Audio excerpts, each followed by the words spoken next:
5 sur 7 matin, retour en plateau pour parler de ces champions qui ont porté ici, j'allais même dire, l'étendard donc du Bénin, du côté de la République démocratique du Congo. Eux, ils sont champions de génie en herbe du concours de l'OADA. C'était la 14e édition. Et pour l'évoquer, je reçois pour vous, j'ai le plaisir de recevoir ces champions, ces génies, bien sûr, conduits par Jairus Ayosadou. Bonjour et bienvenue. Bonjour Raymond, merci beaucoup de nous recevoir ce matin. C'est un véritable plaisir d'être là. Mais écoutez, le plaisir, il est partagé. Et vous êtes avec Silas Jean-Étienne Mombati. Bonjour. Bonjour monsieur Raymond. Vous étiez de l'expédition congolaise. Bien sûr. Vous faisiez partie de l'équipe. Bien sûr. On va évoquer ça tout à l'heure. Et Stéphane Egué. Bonjour et bienvenue. Merci beaucoup monsieur Raymond. Comment allez-vous? Très bien. Mais un plaisir de vous recevoir sur 5 sur 7 matin. Le plaisir est partagé. Alors, Jairus, de quoi retourne le concours génie en herbe de l'OADA? Alors, d'abord, il faudrait préciser peut-être le contexte. On se retrouve dans un espace qui réglemente un peu en quelque sorte le droit des affaires en Afrique, où il y a 17 États. Et de façon annuelle, il y a une compétition internationale qui s'organise pour évaluer le niveau des étudiants au niveau de ces États membres. Et donc, c'est ça qui est appelé le concours international génie en herbe OADA. Et le Bénin était à Kinshasa à sa 4e participation. On a pris le train en marche. Et donc, chaque année, la compétition se tient dans un pays membre de l'organisation. Voilà. Et donc, cette année, on s'est retrouvé à Kinshasa avec Stéphane, avec Silas et également aussi avec Exaucé. La première participation était en 2019 à Lomé. On a fini 7e. La deuxième participation en 2021 à N'Djamena, au Tchad. 3e. La 3e participation également aussi, on a réédité la même chose. On a fini encore 3e. Et ça, c'était du côté de Yaoundé. Et donc, cette année, on a mis le paquet pour que le Bénin redore encore son blason, quartier latin d'Afrique, etc. Et tout. Et donc, on est parti à Kinshasa, déterminé. Ce qui a conduit à la victoire du Bénin. Donc, le droit OADA, le droit des affaires, qui s'enseigne à l'université, qui fait partie de l'une des matières principales qu'on enseigne. Et donc, on fait l'exercice avec les étudiants chaque année.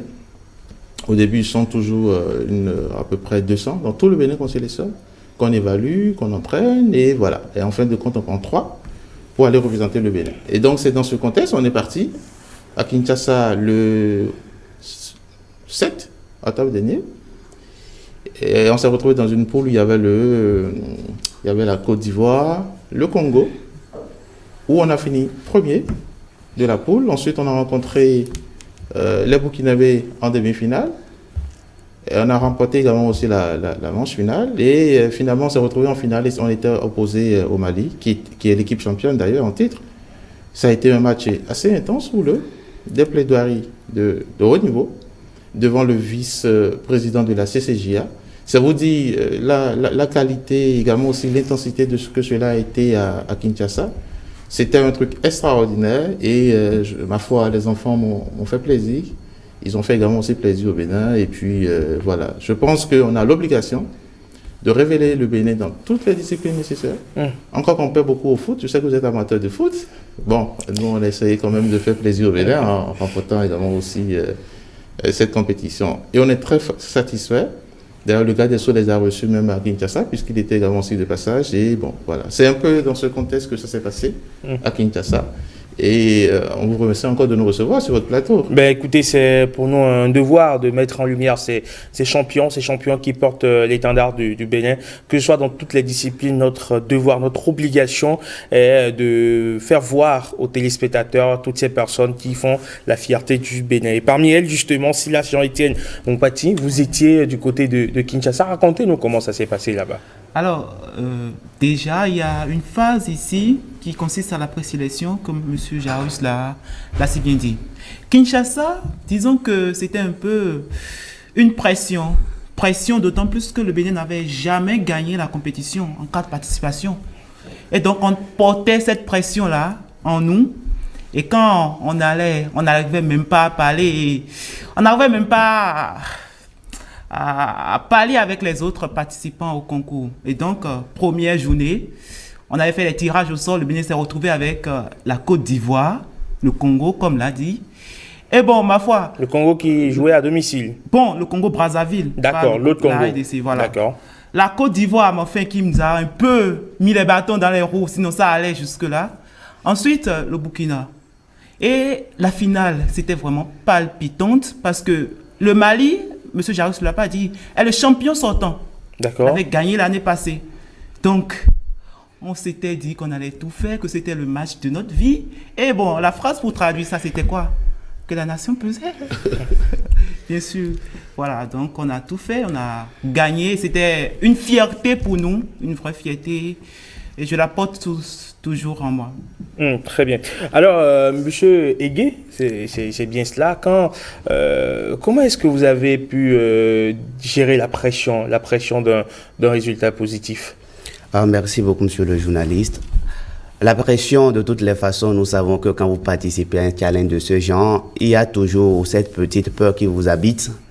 Mais déjà, comme il y a eu les préparatifs, il faut dire qu'on s'est préparé en conséquence.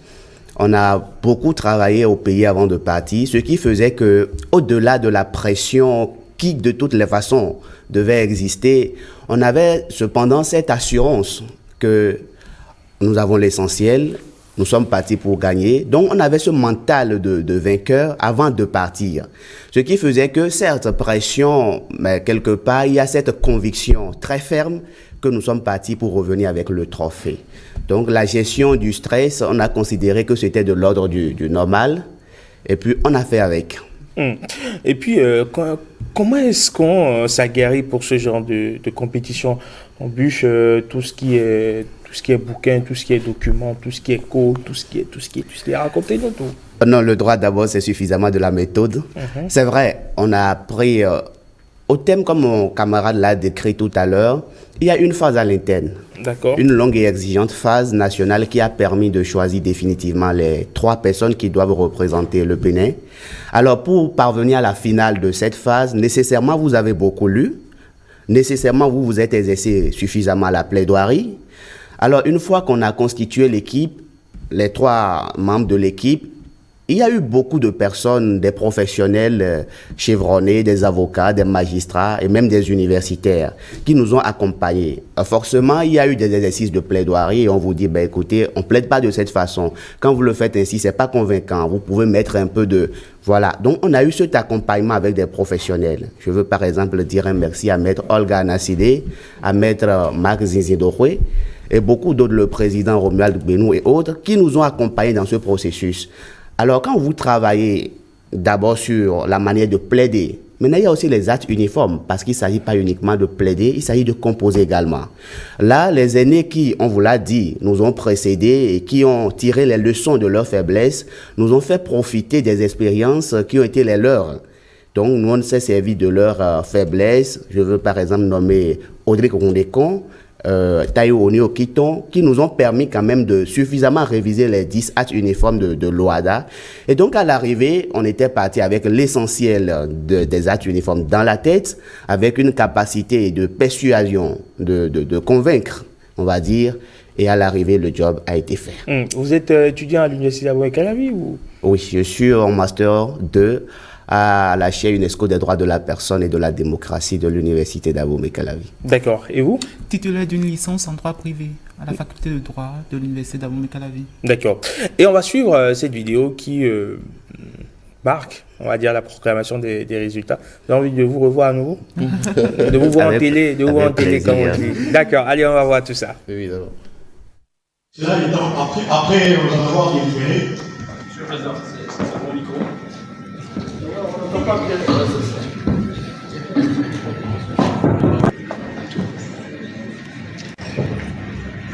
Je m'entends que tout le monde est là. Oui. La Cour proclame.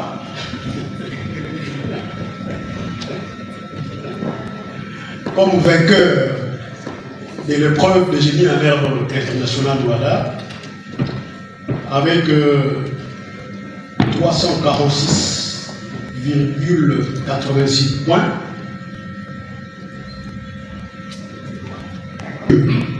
La note de 346,86 et le second collectif a obtenu, donc le deuxième a obtenu 325,2 points.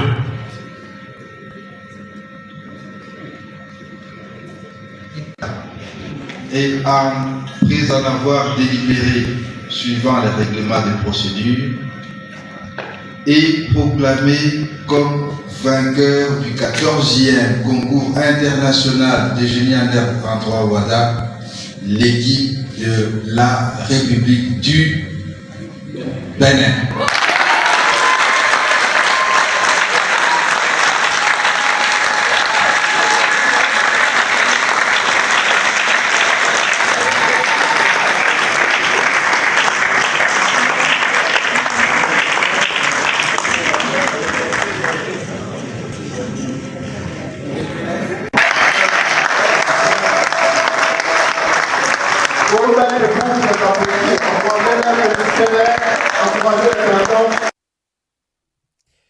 On imagine bien votre joie à cet instant précis quand le jury donc a prononcé donc la sentence, on va l'appeler ainsi, sinon on va donner le verdict. Le jury est composé de qui? Alors là, pour la circonstance, on a le vice-président de la CCJA, qui est un peu la Cour de cassation au-dessus des 17 États, membres de l'OADA. On a 2 avocats, Jérémy Wambo, qui a écrit beaucoup également aussi. On a des enseignants également aussi dans ce jury. Donc, c'est juste pour vous dire à quel niveau la compétition est prise au sérieux. Et également aussi ce qui est fait tout autour pour que la qualité y soit. Donc, c'était un peu ça, le membre de jury de cette finale. D'accord. Alors, au-delà du caractère ludique, donc au-delà de l'aspect ludique de la compétition, il y a forcément derrière tout un aspect didactique. Ah, bien sûr, il faut le dire, parce que c'est vraiment important. L'objectif, c'est que ces étudiants d'aujourd'hui représentent la relève de demain. Et pour ça, il faudrait qu'on ait de la qualité, des gens assez prêts pour pouvoir reprendre le flambeau plus tard. Et donc, bien évidemment, on s'est assorti également aussi de beaucoup de prix, notamment d'ouvrages, etc. Et tout. Donc, c'est tout un paquet, c'est un ensemble de choses qu'on a agencé pour que ça soit véritablement à la hauteur des attentes également aussi. Ce que je voudrais également aussi dire peut-être pour préciser, c'est que franchement, pour moi, c'est une satisfaction. Une satisfaction en ce sens que, rendez-vous compte que les autres États, par exemple le Sénégal, le Mali, le Togo, ce sont des États qui sont fortement représentés et qui sont appuyés également aussi au niveau étatique. Parfois, c'est pas moi, par exemple, notre cas, au niveau du club Ouada Bénin, on fait tout seul, et sans appui, etc. et tout, même s'il y a eu des promesses par la suite. Donc, tout ceci constitue une satisfaction supplémentaire pour nous également aussi. Et donc, je tenais à le préciser. Peut-être ils vous le diront également aussi dans quel contexte on arrive à faire tout ça. Donc, pour nous, peut-être je reviendrai sur ça dans les perspectives. Déjà, il faudrait qu'on soit également aussi prêt automatiquement pour l'année prochaine. Il faudrait qu'on arrive également aussi à rééditer l'exploit. Parce que comme je vous l'ai dit tantôt, il est hors de question que le Bénin fasse pièce figure en ce qui concerne l'enseignement, l'éducation, etc. Et tout. Donc, nous, à notre niveau, au niveau du club Ouada, qui s'occupe un peu également aussi de l'encadrement de tous ces jeux, on met les bouchées doubles, on met le paquet pour que ce soit le concours général Ouada et que ce soit d'autres compétitions également aussi qui s'organisent au niveau continental, qu'on arrive véritablement à révéler le Bénin. Alors, toujours au niveau de l'organisation, le Bénin aurait pu repartir avec tous les prix, parce qu'il y a le prix de l'équipe championne. Et d'ailleurs, je tiens à préciser également aussi que Stéphane a fini meilleur plaideur de la compétition de la finale. Mais il y a également aussi le prix du meilleur mémoire qu'on aurait pu, qui est aussi un deuxième grand prix de cette compétition qu'on aurait pu remporter. Mais pour des questions je vais dire quoi, je ne parlerai pas forcément en termes de questions financières, même si c'est le mot qui convient de dire. On a raté également aussi ce deuxième prix, qui constitue le prix également aussi du meilleur mémoire, qui est un écrit qu'on fait. Et donc, on a été pénalité de 15 points. Finalement, le Cameroun s'est retrouvé à remporter ce prix, etc. Et tout. Donc, voilà un peu de façon, je vais dire, ramassée ce que je peux dire sur la question. D'accord. Alors, Silas, Jean-Étienne, vous êtes, comme l'aurait dit les Marseillais, à jamais les premiers. Et donc, vous portez une lourde responsabilité, celle de transmettre, pourquoi pas, le flambeau aux autres qui viendront après vous. Bien sûr, c'est un devoir. Déjà, on l'a gagné une fois, on doit gagner les autres fois, tout le temps. Bon, moi, je vous fais une confidence. Là-bas, déjà, les gens créaient le Bénin.